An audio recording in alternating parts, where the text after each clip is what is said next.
Voilà, nous passons maintenant à la partie centrale de notre culte, la prédication donc de la parole. Et on va lire un texte pour introduire, un verset qui va introduire notre partage. Et je pense qu'on va vite comprendre de quoi on va parler ce matin. C'est dans le livre d'Ésaïe, le prophète Ésaïe au chapitre 26. Et nous allons lire le verset 3. Ésaïe 26, au verset 3.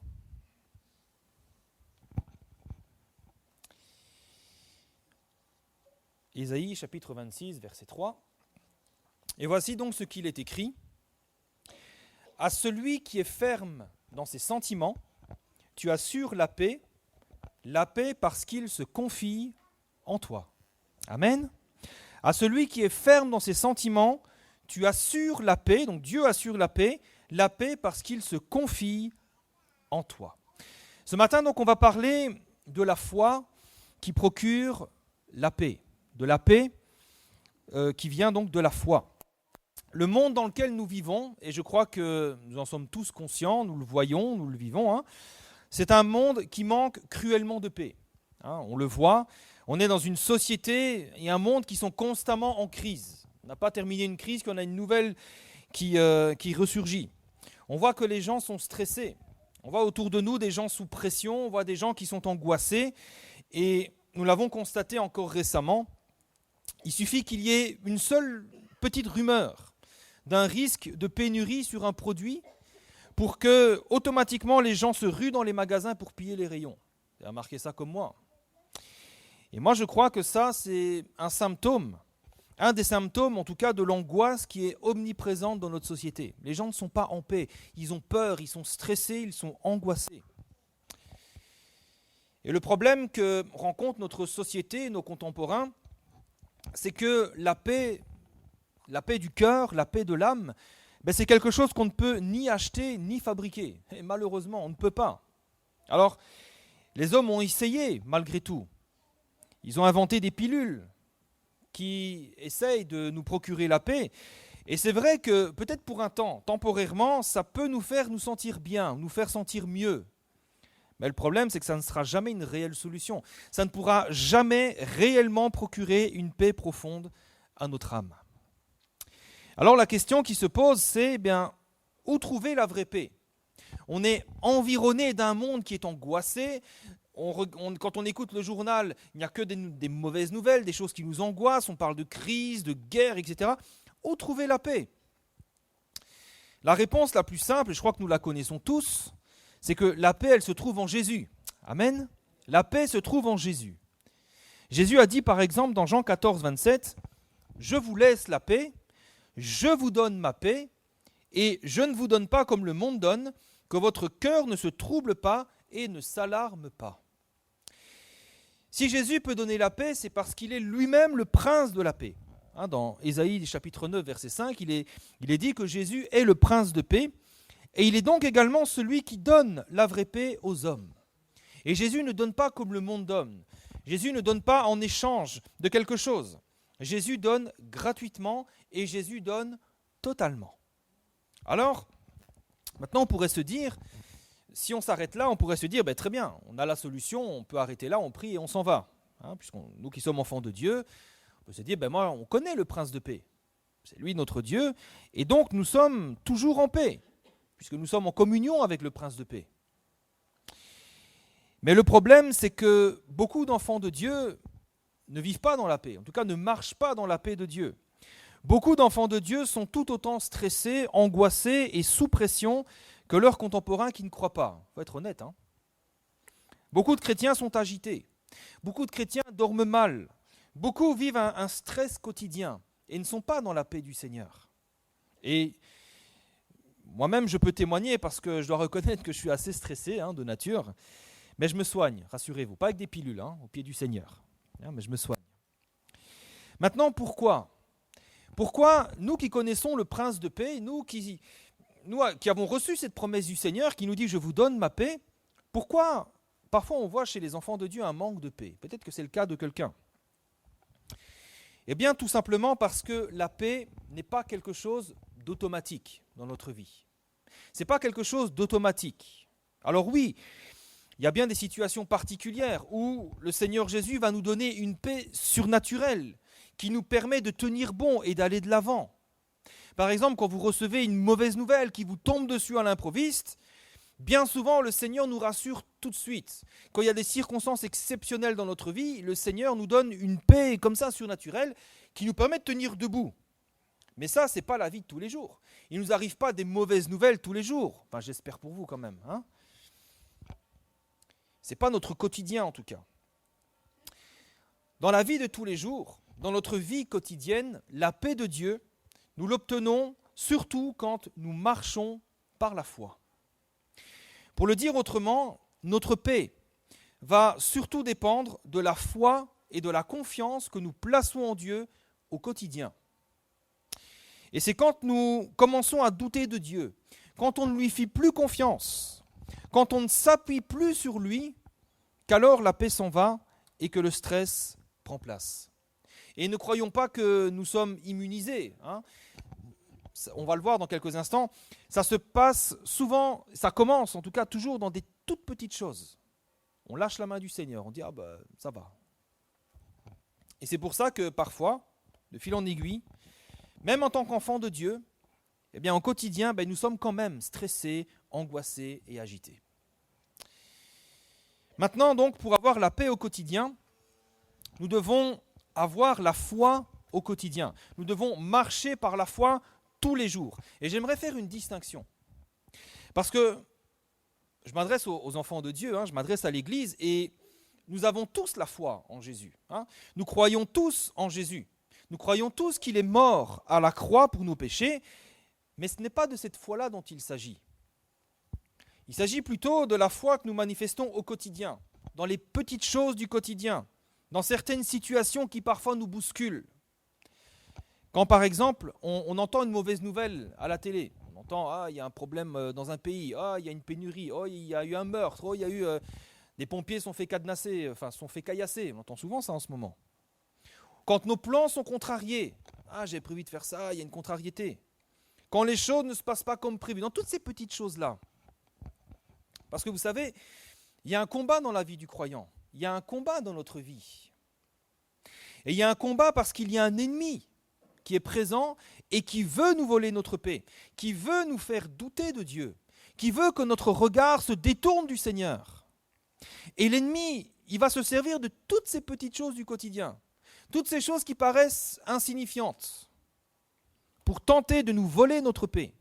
Et il va le faire dans les petits détails, dans les petites contrariétés, dans les petites mauvaises nouvelles que nous entendons par-ci ou par-là. L'ennemi fera tout, il saisira toutes les opportunités qu'il pourra pour nous faire douter de Dieu. C'est dans donc ces petites choses que l'ennemi essayera de nous faire douter de Dieu. Par exemple, l'ennemi peut susurrer à notre oreille, tu vois la crise, tu entends toutes ces choses. Est-ce que tu es encore certain que Dieu sera en mesure de pourvoir à tous tes besoins ? Tu as vu ton salaire, il n'est pas faramineux, tu as vu toutes tes dettes ? Tu as vu la crise, les prix augmentent. Est-ce que vraiment le Seigneur pourra encore pourvoir à tes besoins ? Et puis on peut dire, c'est vrai. Alors il faut que je cherche un nouveau travail. Alors il faut que je me débrouille. Et on s'agite. L'ennemi peut nous dire encore, tu as vu ton péché ? Tu as encore chuté, encore une fois. Est-ce que tu es certain que Dieu t'aime encore ? Et là on peut douter, on peut culpabiliser, on peut se sentir, dire Seigneur, tu ne m'aimes plus. On s'éloigne de Dieu, on n'ose plus prier parce qu'on se dit, mais Seigneur, tu ne m'aimes plus. Ou alors, parfois l'ennemi nous dit, mais depuis combien de temps tu pries pour cette situation ? Ça fait combien d'années ? Depuis le temps, tu ne crois pas que Dieu t'a oublié ? Tu ne crois pas que Dieu est passé à autre chose ? Toi aussi, tu ferais mieux de passer à autre chose. Et en écoutant ces choses, on peut se décourager et on peut se détourner du Seigneur. Vous savez, nous faire douter de Dieu, ça a été la première stratégie du diable pour faire chuter l'homme. Et malheureusement, ça a été une stratégie gagnante pour lui. Rappelez-vous ce qu'il a dit à Ève dans le jardin d'Éden. Dieu a-t-il réellement dit ? Et il a fait douter. Et cette petite parole a suffi à faire chuter l'humanité tout entière. Frères et sœurs, l'ennemi rôde comme un lion rugissant, cherchant qui il dévorera. C'est une réalité. L'ennemi est à l'affût et il va chercher la moindre occasion pour semer le doute dans nos cœurs, pour détourner notre attention du Seigneur, pour que nous cédions à la peur, à l'angoisse, au stress, à la panique, et que nous nous éloignions de Dieu. Et c'est pour cela que la foi et la paix au quotidien, la paix au quotidien, c'est un combat. C'est un combat. Ce n'est pas quelque chose d'automatique, ce n'est pas quelque chose qu'il suffit de demander à Dieu. C'est un combat. C'est un combat qui est spirituel et qui se gagne par des armes spirituelles. Et ces armes spirituelles, c'est quoi ? C'est quoi l'arme spirituelle qui nous permet de nous protéger des traits enflammés du malin ? Eh bien, c'est le bouclier de la foi. Dans Éphésiens chapitre 6, verset 16, l'apôtre Paul va dire que la foi est comme un bouclier qui nous permet d'éteindre les traits enflammés du malin. Autrement dit, la foi, la confiance que nous avons en Dieu, cette foi que nous allons manifester dans la vie de tous les jours, dans les petites choses du quotidien, eh bien, ça va protéger nos cœurs des assauts de l'ennemi. Et ça va nous permettre, de rester en paix tous les jours. Et je vous propose qu'on voit ensemble quelques points très simples sur lesquels nous devons apprendre à faire confiance à Dieu au quotidien si nous voulons vivre cette paix au quotidien. On va voir quelques points. Il y en a beaucoup d'autres évidemment, mais on ne peut pas tout voir non plus. Mais voilà, c'est, je pense, les points principaux. Premier point sur lequel nous devons faire confiance au Seigneur tous les jours, c'est concernant nos besoins du quotidien.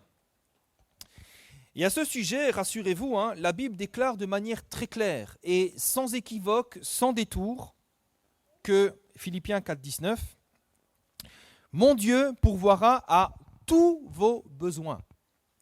Il n'est pas dit à quelques besoins, certains besoins prioritaires. Non, tous vos besoins, selon sa richesse, avec gloire et en Jésus-Christ. Amen. Vous avez tous remarqué qu'on parle beaucoup de pénurie en ce moment. J'en ai parlé tout à l'heure dans l'introduction.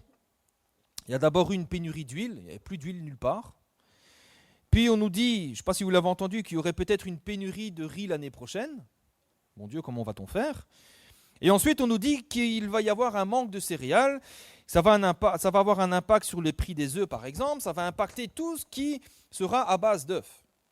Et puis, qu'est-ce qu'on entend d'autre ? On entend ici à La Réunion que le prix du fret augmente. Autrement dit, tout ce qui est importé va augmenter. Et comme les salaires n'augmentent pas, beaucoup se demandent comment ils vont faire. Mais comment on va faire ? Il y a des manifestations, les gens crient dans les rues, etc. Et on peut très vite, je peux comprendre, on peut très vite ressentir de la peur et de l'angoisse. Comment est-ce qu'on va faire ? Vous avez remarqué quand vous faites vos courses, le tarif augmente. Enfin, moi, en tout cas, je l'ai constaté déjà. Mais, pour nous qui sommes enfants de Dieu, nous qui avons pour Père le Dieu créateur des cieux et de la terre, nous n'avons pas à craindre ces choses. On n'a pas à craindre ces choses. Puisqu'il est écrit, nous l'avons lu, que Dieu pourvoira à tous nos besoins selon sa richesse et avec gloire et en Jésus-Christ. Amen. On n'a pas à craindre ces choses.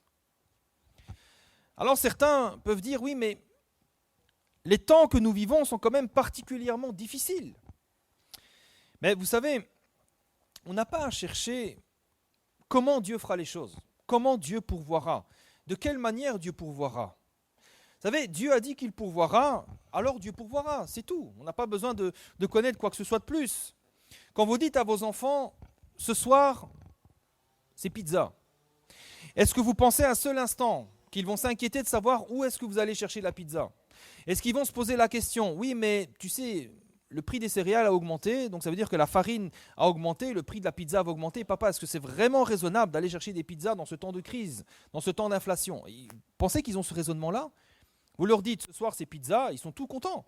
J'ai dit, oui, on va manger de la pizza. Ils sont juste contents de savoir que vous allez leur donner des pizzas. Et ils le croient tout simplement parce que vous leur avez dit. Ils n'ont pas besoin de preuves. Eh bien, dans la foi, c'est pareil. Jésus a dit que le royaume des cieux est pour ceux qui ressemblent aux petits-enfants. Autrement dit, nous n'avons pas besoin de nous poser la question de savoir comment Dieu va faire, comment Dieu va pourvoir à nos besoins, de quelle manière nous allons avoir du pain sur notre table, comment nous allons pouvoir nous vêtir, comment nous allons pouvoir nous chauffer, non pas nous chauffer, mais peut-être nous refroidir, si certains ont besoin de la clim. Croyons simplement que Dieu est puissant pour accomplir sa parole dans notre vie. Croyons-le simplement. Comment Dieu fera, ce n'est pas notre problème, c'est le sien. Et il y a tellement d'exemples dans la Bible qui nous montrent que Dieu utilise des moyens extraordinaires, des moyens incroyables pour pouvoir aux besoins de ses enfants. Regardez quand les Hébreux étaient dans le désert, rien ne pousse, on ne peut rien semer, rien ne pousse. Ça a été un obstacle pour Dieu pour leur donner à manger? Bien sûr que non. Dieu leur a donné la manne. Tous les matins, ils se levaient et le sol était couvert de manne. Quand Élie était au torrent de Kérit, il était seul là-bas, loin de tout, loin de toute civilisation. Eh bien, Dieu a envoyé des corbeaux pour le nourrir. Les corbeaux lui donnaient de la viande et du pain. Quand Pierre, qui n'était pas encore apôtre, il a passé toute une nuit à pêcher du poisson, il n'a rien pris, ses filets étaient vides. Il a suffi que sur la parole de Jésus, il jette ses filets pour qu'il ramène des filets pleins à craquer. Autre exemple, quand il y avait plus de 5000 hommes à nourrir et qu'il n'y avait que 5 pains et 2 poissons, comment nourrir cette foule? Comment on va faire? Avec 5 pains et 2 poissons, Jésus a rassasié tout le monde. Et tellement qu'on avait même pu emporter 12 paniers avec les restes. Et les exemples comme ça sont nombreux dans la parole. Ces exemples sont là pour nous montrer que nous n'avons aucune raison de douter de Dieu. Vous savez, le Seigneur, c'est un Dieu qui est créatif. Pas besoin qu'on essaye de s'imaginer comment il va faire. Dieu sait comment il fera. Nous n'avons aucune raison de douter de Dieu, mais nous avons toutes les raisons de croire en lui. Dieu a dit qu'il pourvoira. Croyons simplement qu'il pourvoira. Amen. Deuxième point sur lequel nous devons faire confiance au Seigneur tous les jours, si nous voulons vivre dans la paix, c'est concernant nos projets. Et à ce sujet, il est écrit « Recommande à l'Éternel tes œuvres et tes projets réussiront. » Amen. Quel beau texte. Si on recommande nos œuvres à l'Éternel, il fera réussir nos projets. Et nous, parfois, en tant qu'enfants de Dieu, combien on s'inquiète pour nos projets? Est-ce que j'aurai les finances suffisantes? Est-ce qu'on ne va pas me laisser tomber en cours de route? Je suis face à un problème que je ne peux pas résoudre. Comment est-ce que je vais faire? Et puis, toutes ces questions-là, on les ressasse, on s'inquiète, on ne dort plus, et ça peut engendrer un sentiment d'insécurité, parfois même de la détresse. Et je suis passé par là, donc je sais de quoi je parle. Et dans ce cas, frères et sœurs, si nous voulons connaître la paix de Dieu, être en paix, dans toutes ces choses, eh bien, la première chose à faire, c'est ce que le texte nous dit, c'est de lui recommander entièrement nos œuvres. C'est lui recommander nos œuvres. C'est dire, Seigneur, c'est toi qui deviens le chef de ce projet. C'est toi, Seigneur, qui deviens le gestionnaire du projet. Moi, je me soumets totalement à ta volonté. Tu gères, Seigneur. Moi, je me soumets à ta volonté. Et croyons que Dieu est capable de diriger parfaitement nos projets pour les amener au succès. Vous savez, c'est un comble parfois. On ne fait pas confiance à Dieu pour nos petits projets. Alors que quand même, Dieu s'est quand même débrouillé tout seul pour créer les cieux, la terre, tout ce qui s'y trouve. Et je crois qu'il s'est quand même pas trop mal débrouillé. Hein. Il n'a pas attendu notre conseil pour établir les planètes dans le système solaire. Il n'a pas attendu notre conseil. Je crois que Dieu sait comment faire. Et c'est ce même Dieu qui nous dit « Je t'instruirai ». Je te montrerai la voie que tu dois suivre, je te conseillerai, j'aurai le regard sur toi. Croyons, tout simplement. Ah, je ne sais pas comment faire, Seigneur. Je suis face à un problème dans mon projet, je suis bloqué, comment faire? Eh bien, crois que le Seigneur peut t'instruire, qu'il peut te montrer le chemin que tu dois suivre, qu'il va te conseiller. 1 Pierre, chapitre 5, verset 7 nous dit « Déchargez-vous sur lui de tous vos soucis, car lui-même prend soin de vous. » Amen. Le Seigneur prend soin de nous. Et il suffit simplement de dégager nos cœurs de toutes ces questions qui deviennent toxiques à force. Et en dégageant nos cœurs de toutes ces questions, eh bien, nous serons finalement gagnants, même doublement gagnants. Pourquoi? Parce que non seulement nous allons trouver la paix, et en plus, l'Éternel se chargera de faire réussir tous nos projets. Amen. Bon, maintenant, il y a quand même une condition. Il y a une condition. Dans Josué, chapitre 1, verset 8, il est écrit que ce livre de la loi ne s'éloigne pas de ta bouche, médite-le jour et nuit pour agir fidèlement selon tout ce qui est écrit, car c'est alors que tu auras du succès dans tes entreprises, c'est alors que tu réussiras. Autrement dit, il faut quand même que nos projets soient en accord avec la parole de Dieu, soient en accord avec la volonté de Dieu. Si mon projet, c'est de me venger de mon voisin qui m'importune, n'espérons pas l'aide du Seigneur. D'accord ? Mais si notre cœur et nos intentions sont purs, que notre volonté est en accord avec la parole de Dieu, alors croyons que le Seigneur nous donnera du succès. Croyons que le Seigneur nous donnera de la réussite dans toutes nos entreprises, que ce soit un projet professionnel, un projet familial, un projet personnel ou autre. Vous savez, le Seigneur n'est pas contre, n'est pas contre la réussite, il n'est pas contre le succès. Et ce que je vous dis là, ce n'est pas la théologie de la prospérité, c'est tout simplement que Dieu bénit et Dieu assure la bénédiction à ceux qui craignent son nom pour marcher selon ses voies. Croyons simplement que Dieu est capable de bénir nos projets. Faisons-lui confiance, confions-lui nos œuvres et il fera réussir nos projets. Le véritable repos se trouve donc dans la foi et dans la confiance en Dieu, dans ce que Dieu dit, dans ce qui est écrit dans la parole, comme nous venons de le voir. Mais le repos se trouve aussi quand nous croyons ce que Dieu est. Et ça, c'est important aussi. Nous croyons parfois ce qui est écrit, mais nous doutons concernant ce que Dieu est. Et beaucoup sont parfois déstabilisés, non pas parce qu'ils ne croient pas à ce qui est écrit, mais plutôt parce qu'ils doutent de Dieu, de ce que Dieu est. Par exemple, certains ne sont pas en paix parce qu'ils pensent que Dieu ne les aime plus. Certains croient que Dieu pourvoit leurs besoins, que Dieu bénit leurs projets, mais ils pensent que Dieu peut-être ne les aime plus. Comme si l'amour de Dieu pour eux pouvait changer. Comme si Dieu pouvait être déçu de nous, ou fâché contre nous, et alors nous rejeter ou nous tenir à distance. Et c'est terrible de penser ça. D'autres sont constamment dans la culpabilité, en pensant qu'ils ne sont pas suffisamment bien pour que Dieu les aime. Ils ne voient que leurs défauts, ils ne voient que leurs faiblesses, leurs échecs, et ils se disent, Dieu ne peut pas m'aimer comme ça. Je ne peux pas m'approcher de Dieu comme ça. Pourtant, si tu doutes de l'amour de Dieu pour toi, il y a une chose sur laquelle la Bible est très claire. Il y a une chose sur laquelle la Bible est catégorique, c'est sur l'amour inconditionnel de Dieu envers chacun de nous. Inconditionnel. Ça veut dire que oui, Dieu t'aime aujourd'hui comme tu es là maintenant. Ce que tu as fait ne change rien à cela. Dieu ne va pas attendre un changement de ta part pour commencer à t'aimer. Dieu ne va pas dire « commence à changer et puis reviens ». Dieu t'aime comme ça. Il t'aime déjà et il t'aime déjà infiniment. Ça veut dire qu'il ne peut pas t'aimer plus puisqu'il t'aime déjà au maximum. Vous savez, il y a une grande paix et un grand sentiment de sécurité lorsque nous réalisons et que nous croyons en l'amour dont Dieu nous aime.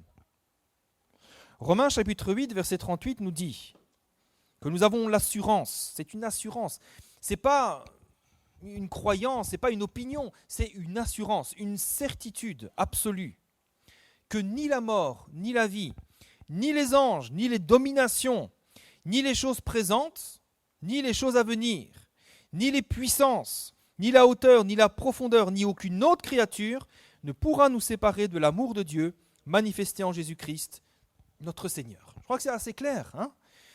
Nous pourrons toujours compter sur l'amour de Dieu pour nous, toujours. Tu pourras toujours compter sur l'amour de Dieu. Tu pourras toujours t'approcher de Dieu avec la certitude que Dieu t'aime. Et peu importe nos faiblesses, peu importe tes défauts, peu importe tes échecs, Dieu ne cessera jamais de t'aimer. Jamais.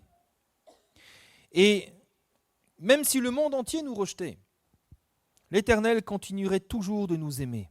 Le psaume 27, verset 10 nous dit « Mon père et ma mère m'abandonnent, mais l'Éternel me recueillera. » Alléluia. Voilà l'amour de Dieu. Maintenant, ça ne veut pas dire non plus que nous devons abuser de la situation en disant je fais ce que je veux, de toute façon Dieu m'aime. Il y en a qui pensent comme ça parfois. Et dans l'absolu, c'est vrai, quelque part c'est vrai. Mais n'oublions pas non plus ce qui est écrit. Galates chapitre 6, verset 7, il est écrit qu'on ne se moque pas de Dieu. Ce qu'un homme aura semé, il le moissonnera aussi. Vous savez, l'amour de Dieu ne nous épargnera pas parfois les conséquences de nos actes. Néanmoins, Dieu nous aime toujours. Nous pouvons toujours compter sur son amour et ça ne changera jamais. Croyons que Dieu nous aime et nous serons dans la paix. Maintenant, d'autres ne sont pas en paix parce qu'ils doutent de la bonté de Dieu. Certains pensent parfois que Dieu peut les bénir, mais pas totalement. Comme si Dieu donnait des demi-bénédictions. Moi, ça a été mon cas au début de ma conversion, peut-être que je vous l'ai déjà raconté, mais quand j'étais encore célibataire, il y a quelque chose que j'ai entendu quelquefois, ça m'a profondément angoissé. J'ai entendu des témoignages où certains disaient « Ah, moi j'ai demandé à Dieu un mari ou une épouse selon tel critère. Moi je voulais un mari comme ça, tac, tac, tac, tac. » Ou des gars disaient « Moi je voulais une femme comme ça, tac, tac, tac, tac. » Et puis ils disent « Ah ben le Seigneur m'a donné tout l'inverse. » Ah moi ça m'a angoissé ça. Ça m'a angoissé. Et en plus je l'ai entendu plusieurs fois. Et ça m'a troublé parce que je me dis « Mais Seigneur, je t'en prie, ne me donne pas une femme que j'aurais pas envie d'épouser, quoi. » Mais vraiment, c'est sincère, hein. Bon, j'étais encore très jeune à l'époque, hein. D'accord ? J'avais pas encore compris qu'on ne doit pas baser sa foi sur des témoignages, mais sur la parole de Dieu. Mais quand même, ça m'a troublé concernant les intentions de Dieu, les bonnes intentions de Dieu. Et puis j'ai compris qu'au regard de ce que la Bible dit de Dieu et de ses intentions à notre égard, nous pouvons être certains que nous n'avons jamais à redouter une demi-bénédiction de la part de Dieu. Notre Dieu n'est pas le Dieu de la demi-bénédiction, il est le Dieu de la pleine bénédiction. Et quand Dieu bénit richement, au-delà même de tout ce que nous pouvons penser ou demander. Proverbe 10, 22 nous dit que c'est la bénédiction de l'Éternel qui enrichit et il ne la fait suivre d'aucun chagrin. Donc, oui, les témoignages sont importants, mais ne basons pas notre foi sur un témoignage, basons notre foi sur la parole de Dieu. Sinon, vous serez angoissés comme je l'étais. Nous n'avons donc pas à redouter une quelconque malice de la part de Dieu. On n'a pas à redouter un piège, comme si Dieu allait nous bénir, mais qu'en retour, il allait avoir quelque chose de... Vous savez, Dieu est bon. Dieu est entièrement bon. Lamentation 3:22 nous dit « Les bontés de l'Éternel ne sont pas épuisées. Ses compassions ne sont pas à leur terme. Elles se renouvellent chaque matin. Oh, que ta fidélité est grande. » Ça veut dire que Dieu est continuellement bon. Il n'y a pas un jour où Dieu sera un peu moins bon avec nous, où Dieu va nous bénir à 90%. Non. Dieu est continuellement bon. Il est bon en permanence. Et nous n'avons jamais à craindre quoi que ce soit de mauvais de sa part. Et quand j'ai rencontré la femme que le Seigneur m'avait choisie, j'ai tout de suite eu envie de l'épouser. Elle, il lui a fallu un petit peu de temps, mais moi non. Et enfin, certains ne sont pas en paix parce qu'ils doutent de la fidélité de Dieu. Certains ont du mal à être en paix, à être tranquilles, parce qu'on doute de la fidélité de Dieu. Est-ce que Dieu va faire vraiment ce qu'il a dit ? Seigneur, c'est quand même incroyable ce que tu m'as promis là. Est-ce que tu vas vraiment le faire ? Est-ce que tu vas vraiment sauver ? Est-ce que tu vas vraiment guérir ? Est-ce que tu vas vraiment secourir ? Est-ce que tu vas vraiment pourvoir ? Certains doutent de la fidélité de Dieu. Certains disent, est-ce que Dieu ne va pas me laisser tomber en cours de route ? Est-ce qu'il ne va pas me lâcher la main ? Le psaume 117, verset 1 nous dit « Louez l'Éternel, vous toutes les nations, célébrez-le, vous tous les peuples, car sa bonté pour nous est grande et sa fidélité dure à toujours. » Louez l'Éternel. Nous n'avons pas à douter de la fidélité de Dieu. Ce que Dieu a dit se réalisera toujours. Et tous les textes que nous avons lus, que nous avons partagés, ce sont des promesses que Dieu nous a laissées, à chacun en particulier. Ce sont des promesses que nous pouvons croire, des promesses que Dieu réalisera. Tu peux croire tout ce qui est écrit dans la parole, tout. Parce que ce n'est pas la parole d'un homme, c'est la parole du Dieu unique, du Dieu créateur, du Dieu véritable et du Dieu fidèle. 2 Pierre, chapitre 1, verset 20 nous dit « Sachez tout d'abord, vous-même, qu'aucune prophétie de l'Écriture ne peut être un objet d'interprétation particulière. Car ce n'est pas par une volonté d'homme qu'une prophétie a jamais été apportée. » Donc on parle bien ici de l'Écriture, des prophéties qui sont écrites dans la Bible. Et il dira, c'est poussé par le Saint-Esprit que des hommes ont parlé de la part de Dieu. C'est pour ça que la parole de Dieu est fiable. C'est pour ça que tu peux croire tout ce qui est écrit. C'est pour ça que tu peux être en paix dès ce matin, en croyant ce qui est écrit. Dans un autre texte, il est écrit ceci, toujours concernant la parole de Dieu, Habacuc 2:3. C'est une prophétie dont le temps est déjà fixé. Elle marche vers son terme, elle ne mentira pas. Et si elle tarde, il n'est pas écrit doute, remets la parole de Dieu en question. Si elle tarde, attends-la, attends, car elle s'accomplira elle s'accomplira certainement. Amen. Notre paix, frères et sœurs, dépend avant tout de la confiance que nous avons en Dieu et de la confiance que nous avons en sa parole, dans les petites choses de tous les jours. L'ennemi tentera de nous faire douter. Dès qu'il y a une petite contrariété, dès qu'il y a une mauvaise nouvelle, l'ennemi viendra pour essayer de semer le doute. Nous devons le combattre avec des armes spirituelles. Et nous avons la foi qui est un bouclier, et la parole est une épée aussi. Prenons ces textes de l'Écriture, croyons ces paroles, croyons ce qui est écrit, et brandissons ces choses comme une bannière sur notre vie.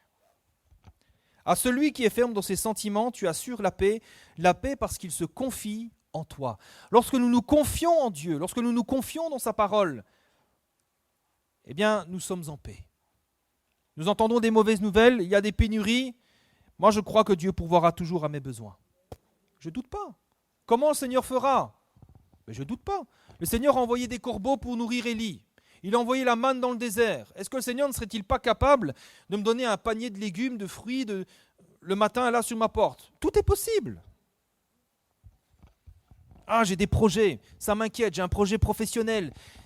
Les temps sont mauvais, on est en crise, il n'y a pas d'opportunité. Moi, je crois que le Seigneur, comme il est écrit, recommande tes œuvres à l'Éternel, tes projets réussiront. Moi, je crois que Dieu bénit tous les projets que je lui recommande. C'est tout. Et je suis en paix, je n'ai pas besoin de m'inquiéter. Vous savez, je vous ai déjà raconté ce témoignage.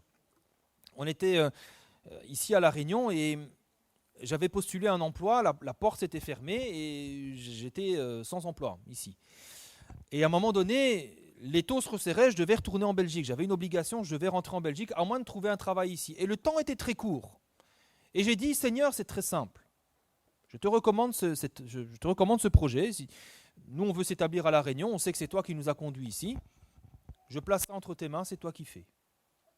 Dans les quelques jours qui ont suivi, on a trouvé une offre d'emploi. Ça correspond pile poil à mon profil. Je suis allé à l'offre d'emploi, il y avait une vingtaine de candidats, il y avait des gars qui étaient venus même de métropole. C'est mon patron qui l'a dit, mon ex-patron. Des gens qui sont même venus de métropole pour postuler, et c'est moi, un petit Belge, qui a eu le job. Comment ça se fait ? C'est Dieu qui a pourvu. On n'a pas à s'inquiéter de ces choses. Dieu ouvre des portes que lui seul peut ouvrir. Ne doutons pas de ça. Alors parfois, c'est vrai, la vie chrétienne, elle est difficile. Parfois, on chute. Parfois, il y a des échecs. Et on peut douter que Dieu nous aime. L'ennemi, en tout cas, essayera de nous faire douter. Croyons que Dieu nous aime. Ni la hauteur, ni la profondeur, ni le présent. Rien ne peut nous séparer de l'amour de Dieu manifesté en Jésus-Christ. Crois que Dieu t'aime. Sois rassuré dans l'amour de Dieu. Croyons que Dieu sera toujours bon, que Dieu aura toujours de bonnes intentions à notre égard. Ne doutons pas de la bonté de Dieu. Si Dieu te bénit, Dieu te bénira même au-delà de tout ce que tu peux penser et demander. Et croyons enfin que tout ce que Dieu dit s'accomplira. Si nous croyons cela, si nous marchons par la foi tous les jours, si nous repassons ces paroles dans notre cœur, alors nous pourrons marcher dans la paix et dans la joie. Que le Seigneur nous bénisse et que le Seigneur nous vienne en aide. Amen. On prie